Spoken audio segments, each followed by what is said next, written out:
Okay, we're now live. Okay, good afternoon, everybody, and welcome to the decision day of myself, Councillor Rob Humby, the Executive Lead Member for Economy, Transport and Environment, as well as Executive Member for Highways Operations, Councillor Russell Oppenheimer, and the Executive Member for Climate Change and Sustainability, Councillor Jan Warwick. So just to inform you, these decision days are being broadcast in one session live on YouTube via the County Council website. Welcome to Councillor Stephen Philpott, as Select Committee Chairman. I understand Councillor Martin Todd has sent his apologies, but also welcome to Councillor Louise Parker-Jones, the independent spokesperson, and congratulations, as Jana said, to Louise. Okay, I have no deputations for my decision day today, so we go straight on into agenda item 1, which is the outline project appraisal for the Botley Bypass Phase 3. And I think, Stuart, you're doing an introduction. Yeah. I am, Councillor Humby, thank you very much. Yes, briefly, this project, outline project appraisal, seeks your approval to effectively go to early contractor involvement, which is a slight change to our normal procurement procedure for major schemes. The reason for that is simply the uncertainty, both in terms of price and availability of construction capacity at the moment in the construction industry. And in an attempt to ensure that we absolutely minimise the exposure of the County Council to cost inflation or deliverability issues, we're suggesting this slightly unusual approach to procurement where we seek your approval to get contractors involved now in helping to finalise the design of Phase 3. Which will incorporate a contractor's perspective on design and deliverability into our proposals. There will need clearly to be a further decision made before we actually then went to contract to build Phase 3 of the bypass. But this is the outline project appraisal for taking things forward to the finalising the design. Okay, great, Stuart. And just to say, I was going to say at the beginning that a lot of these papers have been through a scrutiny process. And like you would expect from many of the other papers that hasn't, there's been detailed discussions with officers and the reasons sat behind this while we're making those decisions. I fully support this. And in fact, the last agenda item on my session sort of explains the reasons why we've had to do that as well and the impact of that. So I think it's a very sensible approach, but I will ask the other members if they'd like to make any quick comment. I'll go to Russell first, more your area. Yeah, no, I think it's absolutely necessary, and it's you know, a sign of the inflationary times we're living in, but it's absolutely imperative we maintain our operations and maintain. Right, sorry about that. I was about to join on my own. I don't know what happened there. It just dropped out. So apologies, Russell. I don't know if you just want to recap the last little bit, or are you okay? Yeah, just expressing my support for the proposal. Thank you. All right, that's great. Thank you. Jan, any quick comment? No, just happy to agree with that. Thank you, Rob. Okay. Stephen, from the Select Committee Chair's point of view. Yes, thank you, Chairman. I'm happy to express my support too, and I'm sure and mirror the comments of Councillors Oppenheimer and, of course, of Mr. Jarvis, and particularly in paragraphs 27 and 28 of this report, was they encapsulate, I think, all of our concerns that apply probably to most of the reports that we're going to be faced with you're going to be faced with this afternoon. But full support. Thank you. Thanks very much. Okay, so Katie, nothing else to add, Stuart, I imagine from your point of view. Fully understand. And also sort of credit to the team for taking a different approach to protect us from that point of view. So we're prepared to make those changes, responding to the change of circumstances that we're all in at the moment, I think. So well done to the team. So Katie, very happy to support the recommendations in paras 2 to 3 on page 5. Thank you very much. Okay, Stuart, we'll go straight to the project appraisal for the South and South West Hampshire Transforming Cities Fund, agenda item 2. Stuart, thank you. Thank you very much, Chairman. Yes, I know you're familiar with this project as part of the Southampton and South West Hampshire TCF package. This is the Ealing to Holbury cycle scheme, and the project appraisal seeks your approval for the project appraisal and then delegated the various delegated authorities to implement the scheme. It's to an estimated cost of just under £3.5 million. It's a significant cycle scheme. And the only thing I'd add, Chairman, from previous conversations about active travel measures is that we are incorporating some new, more flexible and more comprehensive post-implementation monitoring into this scheme, so that it gives us an opportunity to be able to verify the change in usage once the cycleway link is completed, which provides a reasonably, reasonable and sensible evidence base then on which to base future investment decisions based on the uplift in use once complete routes are implemented to the latest standards. Thanks, Stuart. And I think most of you know that I sit on the Transforming Cities Fund projects for Southampton and Portsmouth and keep the dots literally joined up there. But Jan, on the monitoring, I'll go to you first, because I think you raised this and about the data that we might get from there and inform us in future decision making. I'd like to make a quick comment. Yeah, I know. I wrote to you, I think, after we looked at these papers, and I was just saying how pleased I was that the amount of detail in there around the carbon footprint. And there's some really careful calculations about the surfaces and treatments and what the impact of those will be. So, I mean, I know clearly it's a modal shift towards cycling and walking. That's really important. But actually, the carbon calculation and the direct impacts and the arboriculture as well it's really nice to see that report in there as well. So it's a very positive paper from my perspective. So thank you. Yeah, okay, thank you, Jan. And all noted on that and important points. Russell, quick comment. No, nothing to add. All right, Stephen. Thank you, Chairman. No, nothing to add. Thank you. Full support. All right, okay, so clearly very happy to see this go through. Also, just to mention, it's obviously part of a much bigger scheme, and it is that and how they all link to one another. So it's an important part of linking all those together. So nothing else from me, can't see anybody else. So Katie, very happy to support the recommendations in Paris 2 to 5 on pages 23 and 24. Katie, thank you.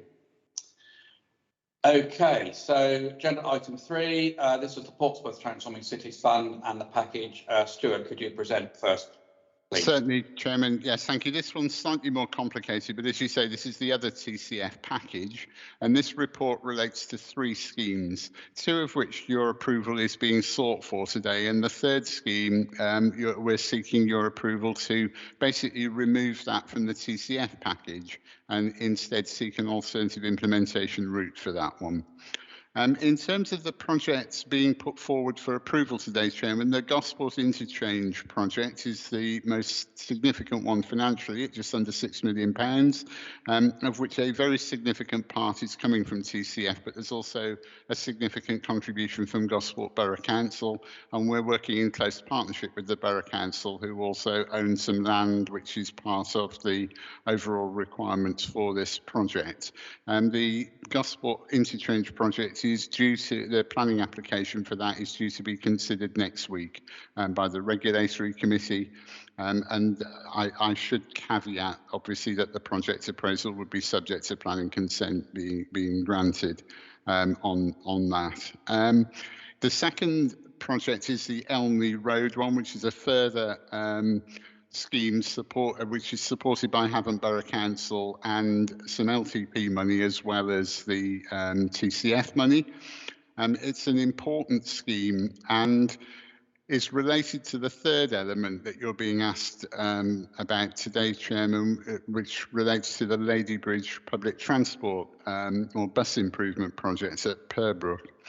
And that project received a fairly high degree of objection from the public consultation.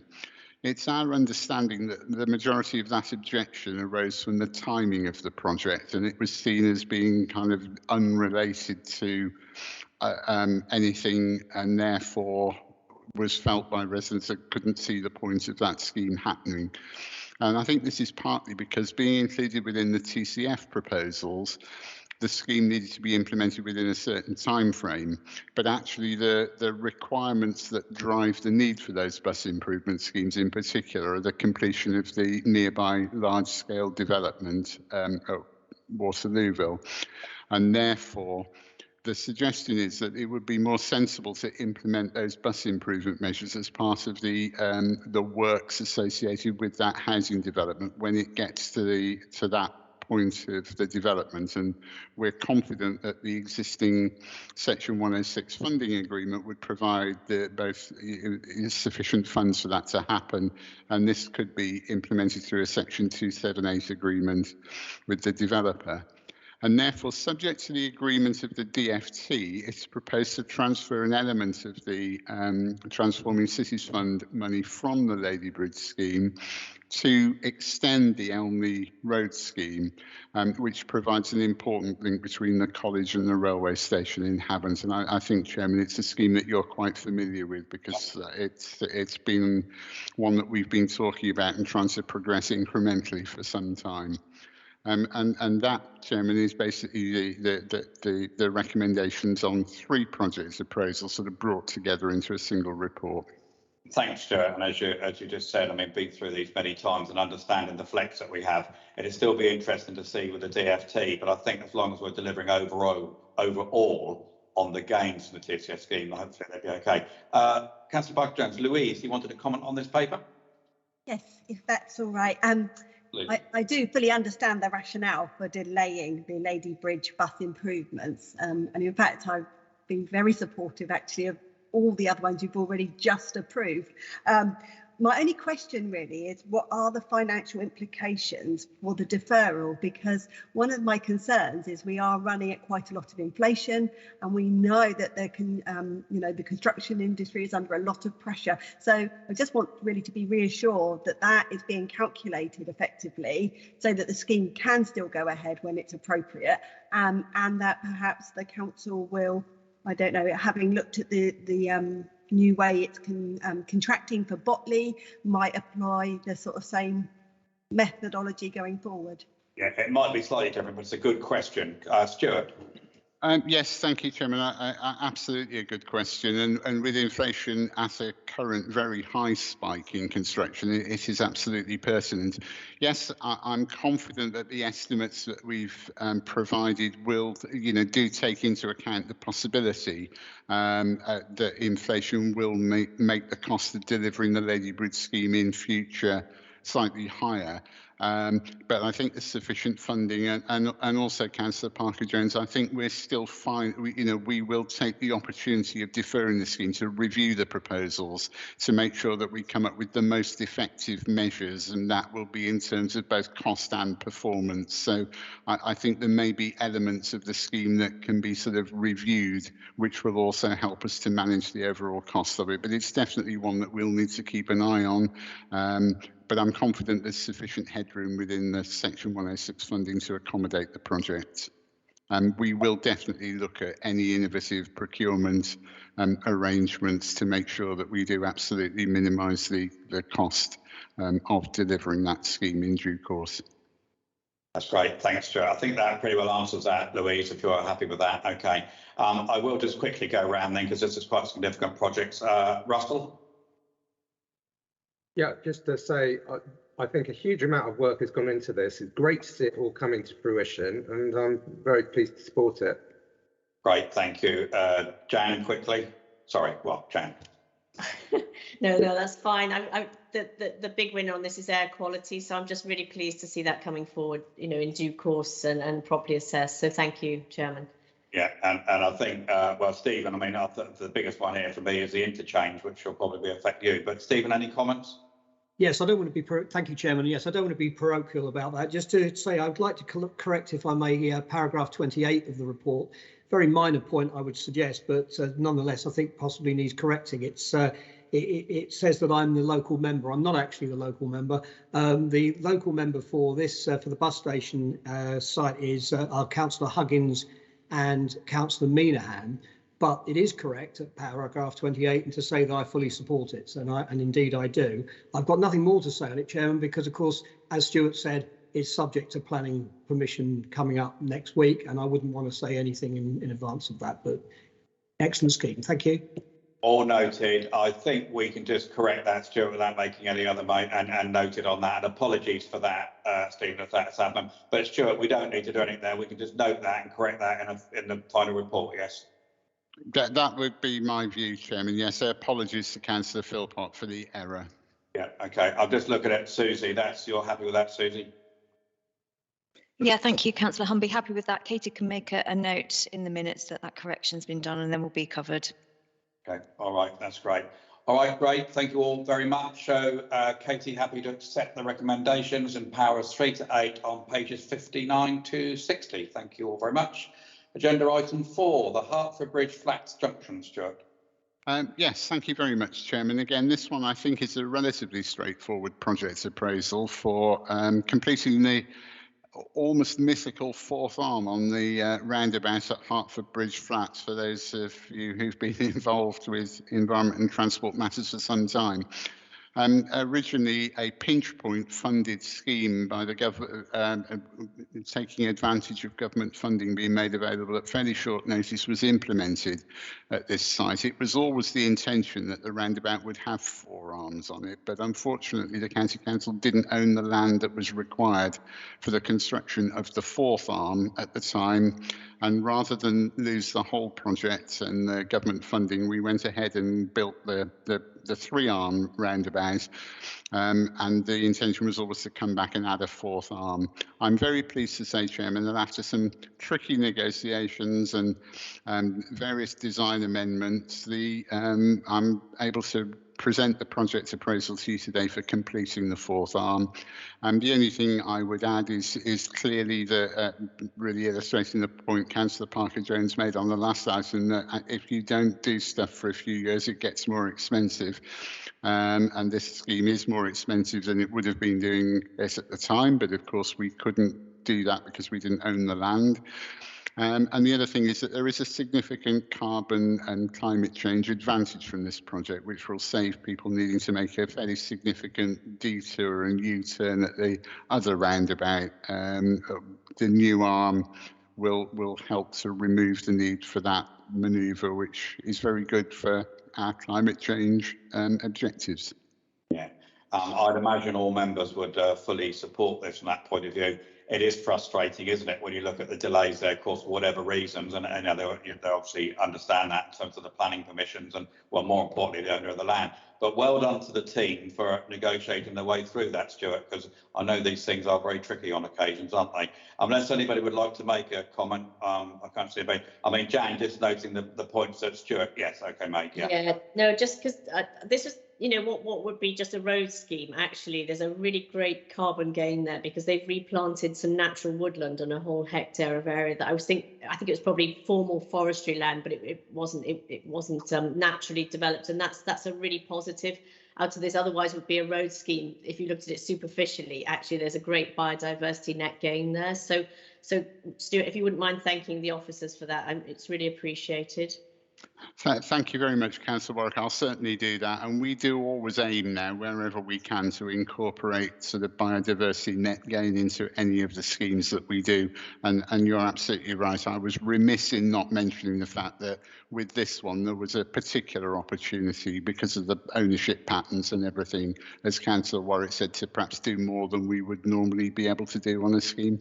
Yeah, and I'm sure Jan would encourage that when we get to that, there'll be some comms that would positive comms that we can put out on that message, because it is a really good message as well. And you're quite right, Jan, linking that to highway scheme to what other benefits can come from that. So yeah, I'm looking at other members. I don't see anybody desperate to speak. I mean, probably everybody would support that. So I'm happy to accept the recommendation. Thank you, Stuart. Accept the recommendations on Paris 2 to 5 on page 91. Thank you. Okay, agenda item 5, flood and water catchment management. Stuart. Thank you, Chairman. Yes, this one, again, hopefully a fairly straightforward report, and also hopefully good news. Again, climate change team, perhaps from a slightly different point of view in terms of adaptation. But this report seeks your approval of the draft flood and water catchment management plans as a basis for public consultation. And there will then be a period of 6 weeks of public consultation on these catchment plans.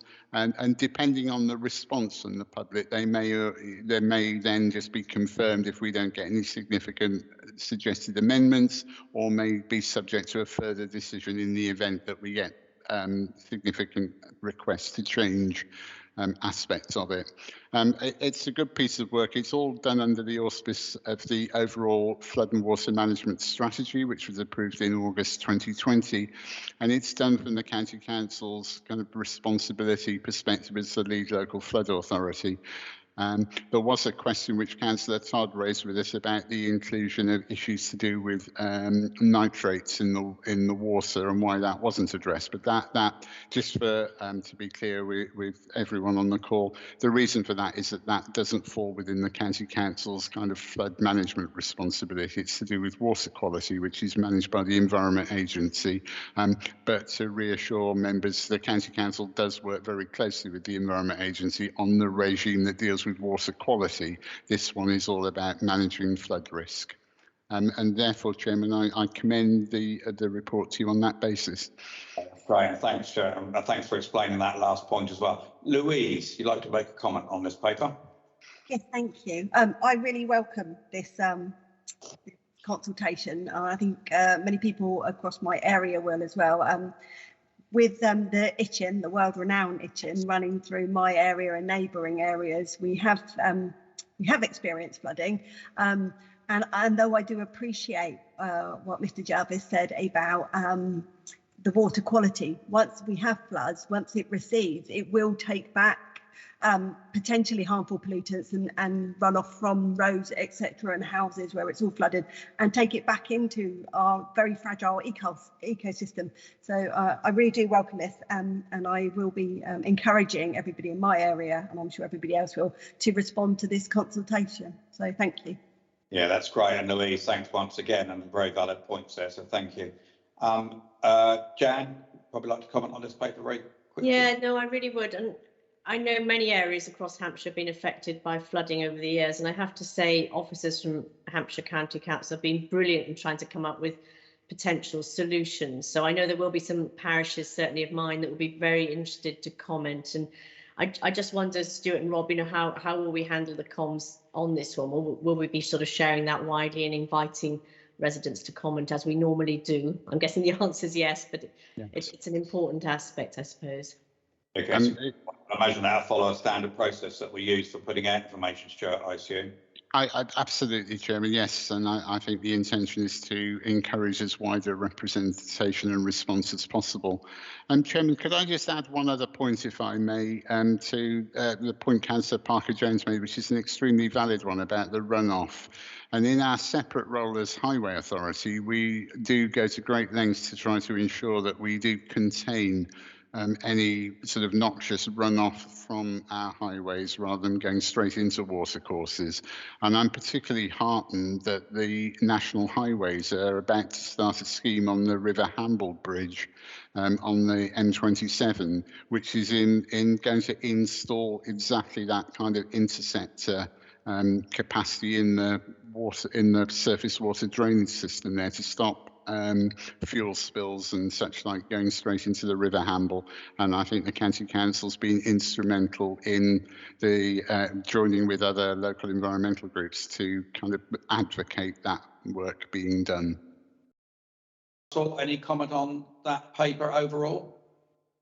I'd just like to say I think it's a paper that's worth involving county councillors in, this consultation process, because I think county councillors can play a useful role in building local involvement in the partnerships.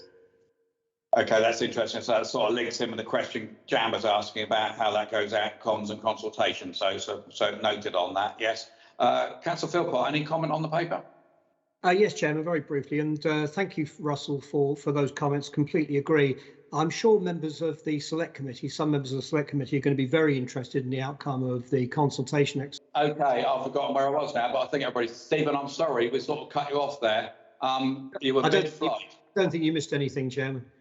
Right.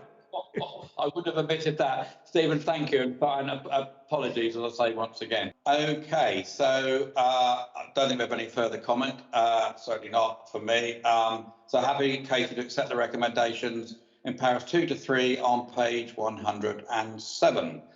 Okay, agenda item 6, this is the Farringdon and Chorlton Flood Alleviation Scheme. Stuart, thank you. Thank you very much, Chairman. Yes, this is basically a reconsideration of the Farringdon and Chorlton Flood Alleviation Scheme project appraisal due to cost increase in the scheme. And that's also, Chairman, the reason why it's a decision coming to you, because of it's above the financial threshold rather than to the exec member for sustainability and climate change. The project appraisal was previously approved in September 2021, but since then costs have risen significantly, and there are a couple of particularly important reasons for that, both of which are actually to do with deliverability. So as well as the general increase in construction costs which has affected this scheme, there are issues that when we actually came down to the details of getting, how you'd go about building it, there are significantly higher costs for traffic management on the A32 than we originally envisaged there would be.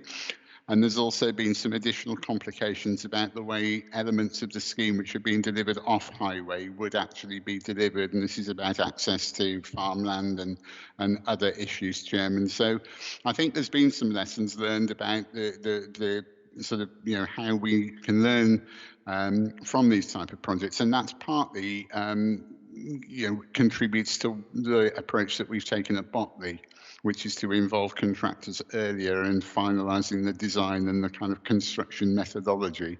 So the project is still considered to represent value for money.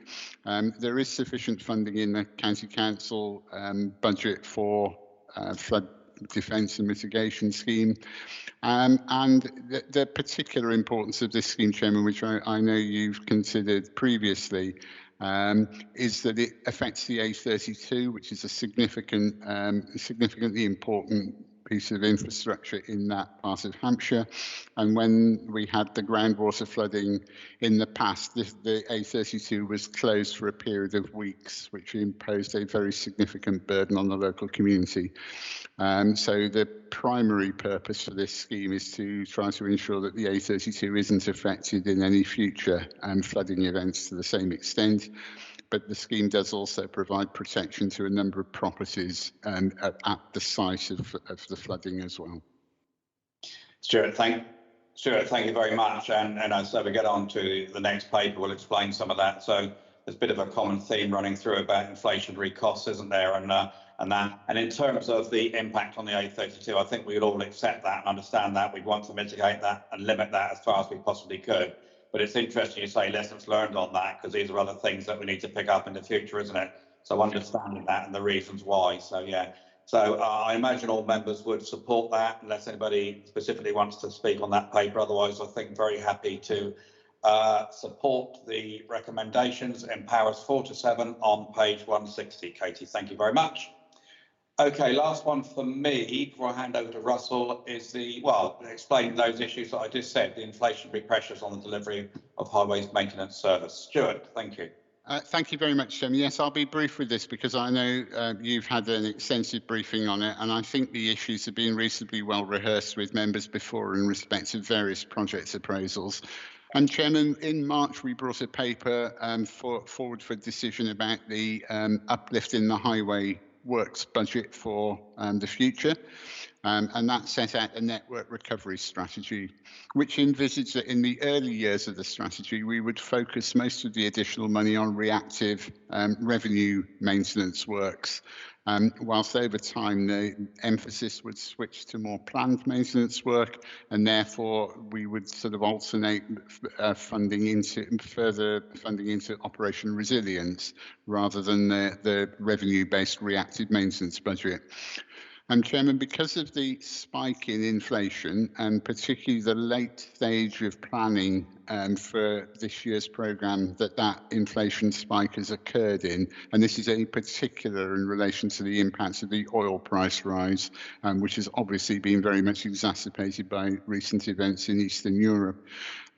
We were in a position that we would have either had to significantly cut back on the Operation Resilience scheme, even though a number of those schemes have already been planned, which would potentially have incurred additional costs, both in communicating the cancellation arrangements, but also possibly with contractors with whom we've lined up work, or we needed to switch for 1 year only a significant sum of the additional revenue money into Operation Resilience funding for 2022-23 programme.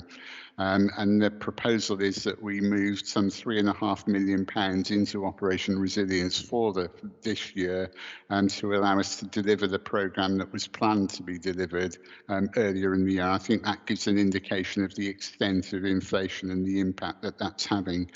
So on the remaining revenue side of the budget, there's probably at least another £1.5 million of inflation pressure there.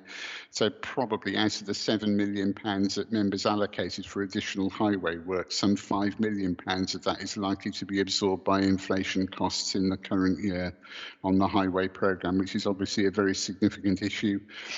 Chairman, my final comment really would be that that is clearly a disappointment when it comes to the additional work that we hoped we'd be able to do. Thank goodness we did have an additional funding allocation, because if we didn't have, I think it would have had a very, very serious impact on our ability to keep Hampshire's roads even maintain to the level we have been doing without this additional money due to the impact of the inflationary costs. Thank you, Stuart, and that's a great explanation on that. And I was going to make the same point. I'll just make that point, Louise, in terms of, we're in that position where we're able to do this. I'm sure we would all support in terms of completing the schemes and delivering those schemes rather than have to cancel them, that we're in the fortunate position that we were able to do this. But I know, Louise, you'd like to make a comment as well. Yes, and you probably covered virtually all the points I wanted to make, which is it's hugely disappointing because we as a council, and I think that was all of us, agreed that absolutely this money was essential, and it's so frustrating that it's being taken away, which is my biggest point. But my other concern is we did get a 3-year settlement, and that doesn't have any inflation built into it from the government. So is there anything that we can do about the funding we got coming from government to see if they will reassess some of the amounts given the inflationary pressure we're facing? Okay. It's just frustrating, but I do understand. Okay, I'll let Stuart come back on that point, but sort of saying, I understand when you say the money's been taken away. Yes, it has to be redirected, not taken away. We are able to continue to deliver those schemes. But just on that 3-year point, Stuart? Yes, Councillor Parker-Jones is absolutely right, Chairman, that the Department for Transport announced a 3-year settlement, which was cash flat, which meant that actually we've got less this year than we had last year, and the amount is now fixed for the next 3 years, whilst inflation is clearly running at a very significant level. So I'm sure, Chairman, that may be a topic of conversation that may come up when you meet with MPs and colleagues from Westminster over the next few months. I wouldn't be surprised at all, Stuart, if that happened yet. I'm going to, Louise, thank you for that. I'm going to go to Russell. I know, Russell, this has been an area that's really impacted on you, so I'm sure you'd like to comment on this. Yeah, well, I remember at the December Cabinet, I expressed the fear that if inflation continued at the current levels, the 7 million would get gobbled up. That was the phrase I used. And at the time, I was worried that I was coming across as too alarmist. But now I look back and I'm glad I said it, because it turned out that way, basically.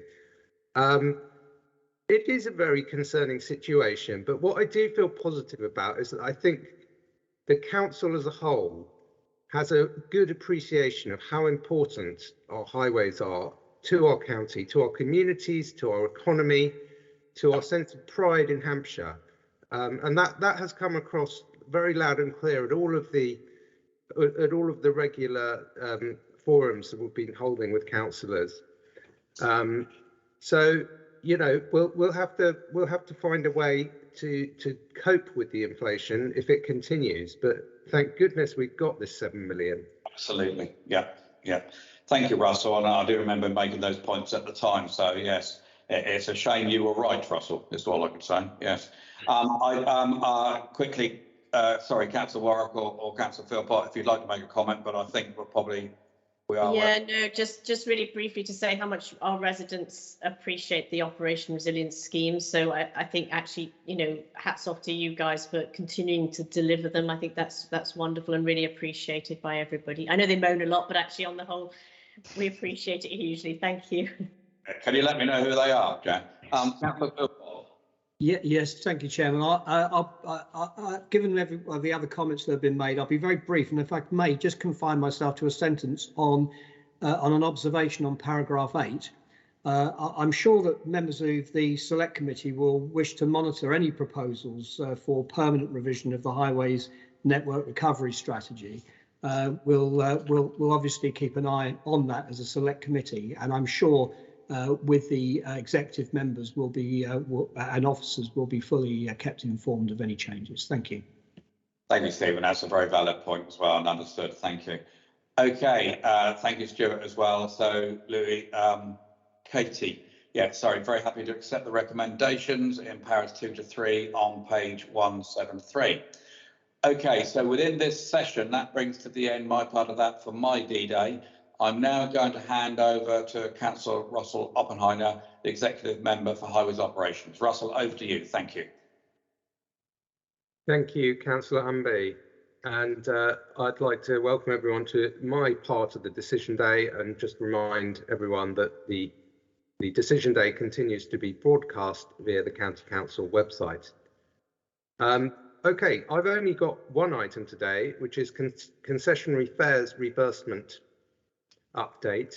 And I don't know, Stuart, whether you would like to introduce this item or hand straight over to Lisa. No, Chairman, I was going to deal with the item, if that's okay with you. I know you've been briefed on the content, and effectively, Chairman, when you made the previous decision about the concessionary fares reimbursement returning to the normal pre-COVID arrangements earlier in the year, we did advise at that time, and you noted that the Department for Transport had said that they may issue revised guidance to local transport authorities in the light of what was then emerging impact of the Omicron sort of variant wave of infections.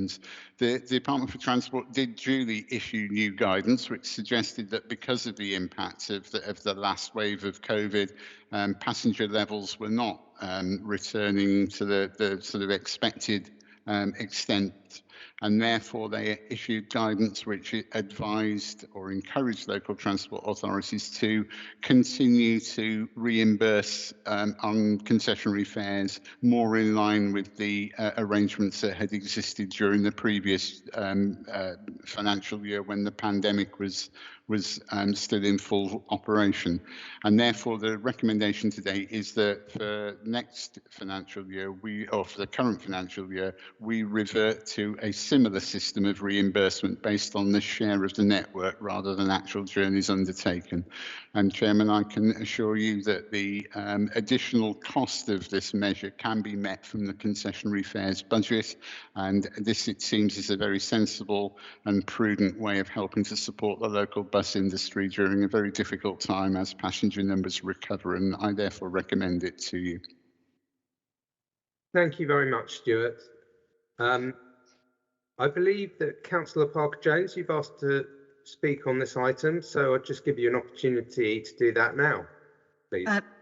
Yes, thank you. I was going to say I really support this move because I think it's absolutely crucial if we want to tackle climate change that we have a good public transport network, and it is absolutely vital that this vital service, which is provided by the bus companies, is able to maintain itself during what has been a really difficult period. You know, all of this is very much interlinked, isn't it? The economy, the transport and the environment, and I think perhaps this illustrated it very nicely. But yes, I'm very, very supportive. Thank you, Councillor Parker-Jones. I mean, I think we all know that there are challenges getting passenger numbers back up to those pre-COVID levels, but certainly we need to support the bus companies through this period as we all seek to do that. I don't know whether, Rob, you would like to make a comment on this. Yes, I would please, because interestingly this morning I met all the MDs of the bus operators, the three main bus operators and the smaller ones. And I have to say the comment was they were absolutely delighted to hear about this and the email they received on that. We have an excellent working relationship with them, and they couldn't have been more, talking about that and how we work with that. And Louise is quite right. It's that working relationship and that partnership we have that we've been able to do this with them. And clearly we're having other discussions about the BSIP and enhanced partnership and everything else at the moment. And they are literally delighted to see this report going through today. So well done and thank you. Thanks. Oh, well, that's really good to hear.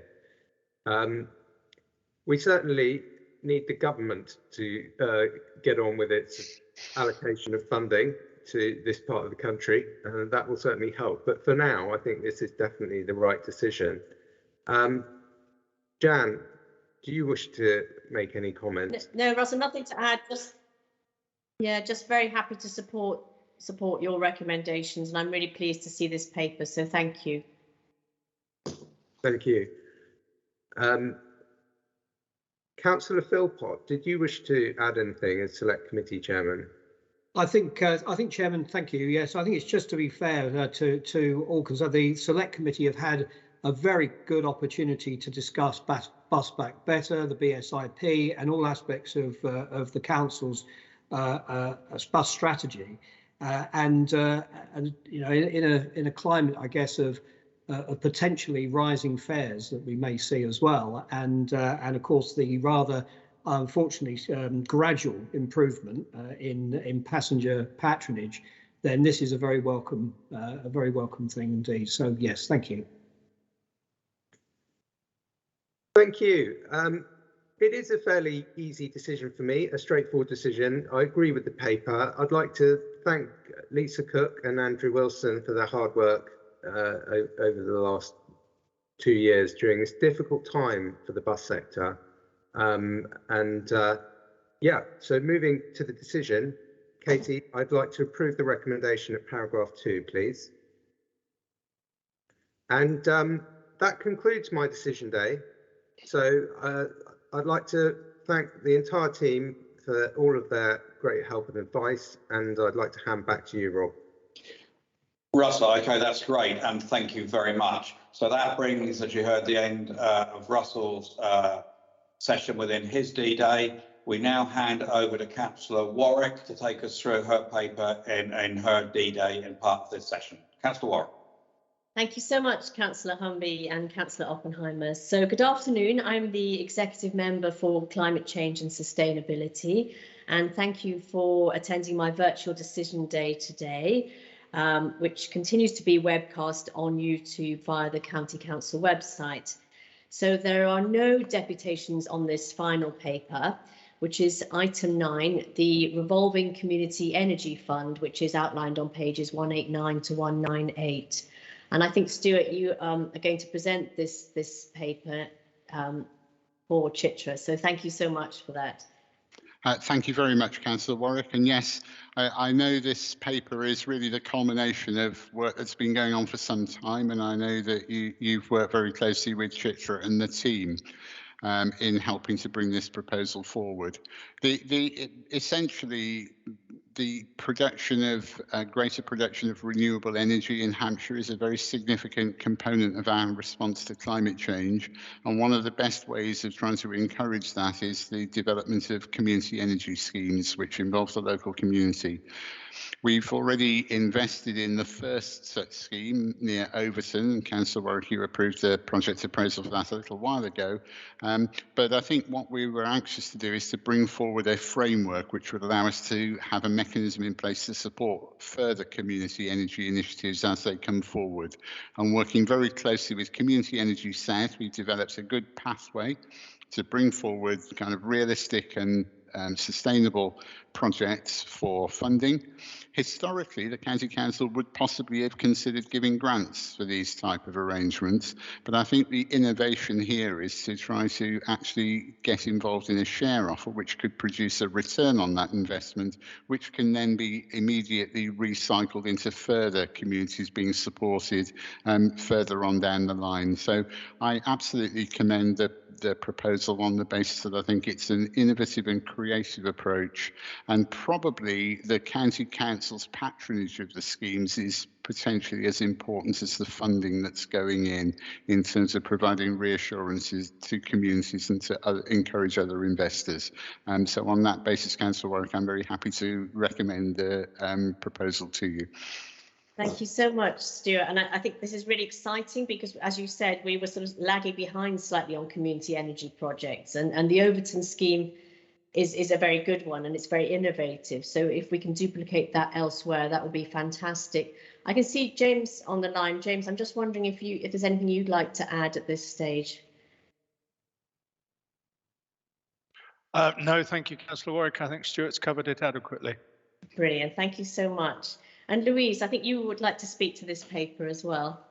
Yes, thank you. I'm really supportive of this. I think given the energy crisis and the impact that's having on all our residents, and the need to tackle alternatives to fossil fuels is so critical. So really supportive of this, and I was quite surprised at actually how low our renewable energy production in Hampshire actually was when I read the paper.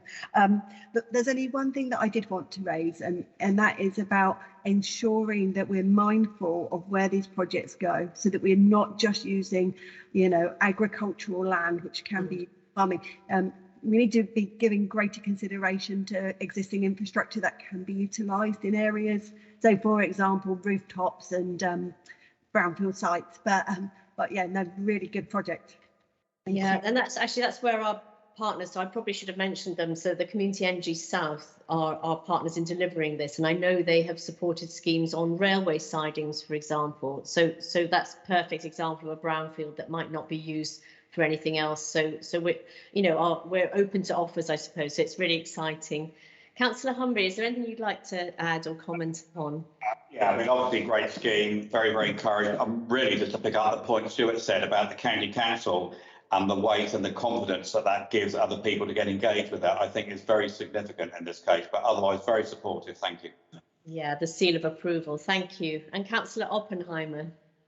I think it's a fantastic paper and a really good proposal, and one of the most significant things that I think we've done on climate change. It's gonna make a real difference in communities.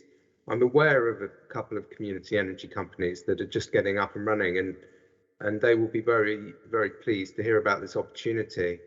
And I agree with what Stuart said, that it will give confidence to other potential investors, including the lower tier authorities. Perfect, thank you. Councillor Philpott, is there anything you'd like to add? Well, just briefly, Chairman, thank you. I like Councillor Parker-Jones, I was surprised to read that only 3% of Hampshire's energy needs are met by locally produced renewable energy. That came as a huge surprise to me, and it goes to show that the potential for growth in this area is huge, and the value of this scheme and others like it could be significant.